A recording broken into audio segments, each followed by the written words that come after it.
L'Université de Montpellier organise des actions de sensibilisation pour lutter contre les LGBT+ phobies. Mais que veut dire LGBT+? Définissons d'abord les notions de sexe et de genre. Le sexe est assigné à la naissance au regard des organes génitaux externes.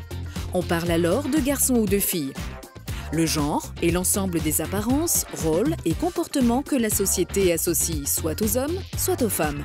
Alors, LGBT+, ou LGBTQIA+, ça veut dire quoi? Ce sigle désigne les différentes communautés des diversités sexuelles et de genre.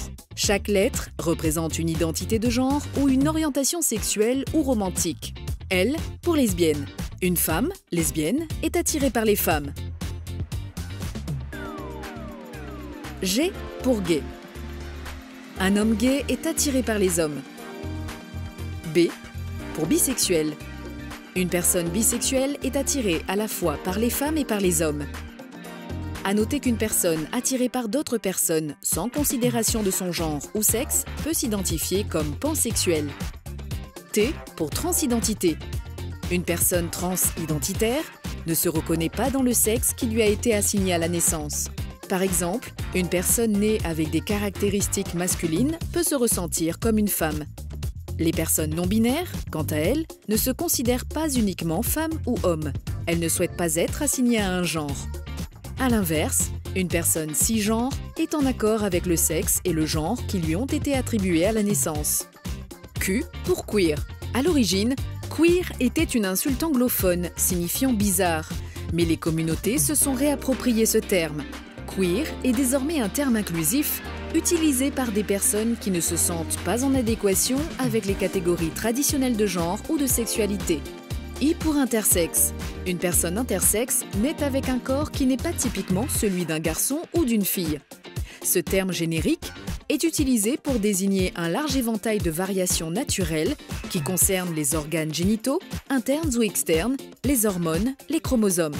Cela concernerait près de 2% de la population, soit une proportion équivalente à celle des personnes aux cheveux roux.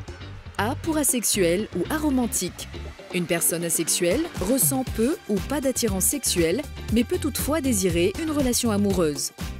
Une personne aromantique n'éprouve pas ou peu de sentiments amoureux, mais peut toutefois désirer des relations sexuelles. Le sigle LGBT se termine toujours par un plus, car il est en constante évolution pour inclure la diversité des orientations sexuelles, romantiques et des identités de genre. Attention, ces définitions sont théoriques. Chaque personne vit son identité et son orientation de manière unique. Le choix d'utiliser ou non une étiquette est donc personnel. Pourquoi organiser des actions de sensibilisation contre les LGBT+ phobies à l'université? Parce que plus d'une personne LGBT+ sur deux subit encore des discriminations et des violences liées à son genre ou son orientation sexuelle. Une personne LGBT+ sur 4 a été victime d'au moins une agression LGBT-phobe dans le monde professionnel. Et une étudiante ou étudiant sur 5 a déjà été témoin d'injures LGBT+ phobes. Et si je suis victime d'actes LGBT+ phobes à l'Université de Montpellier, qui contacter? Que vous soyez victime ou témoin, vous pouvez contacter la cellule d'écoute de l'UM qui vous accueillera en toute confidentialité. vprse@umontpellier.fr qvt-signalement@umontpellier.fr